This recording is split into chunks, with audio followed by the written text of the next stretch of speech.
ओडिशार लोकंकु एही आधुनिक ज्ञान कौशल प्रयोग क्षेत्र में सठिक तालीम दे दक्ष करी गढ़ी तोली पारिछि ओडिशा नॉलेज कॉर्पोरेशन लिमिटेड बा ओकेसीएल।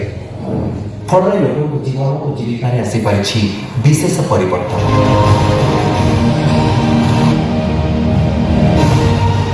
कंप्यूटर शिक्षा सह एबे ओकेसीएल लोकଙ୍କ हाथ पांतारे पहुंचाउछि भविष्यतर ज्ञान कौशल आर्टिफिशियल इंटेलिजेंस बा कृत्रिम बुद्धिमत्ता लक्ष्य गोटी एआई फॉर ऑल अर्थात समस्तଙ୍କ ପାଇଁ एआई।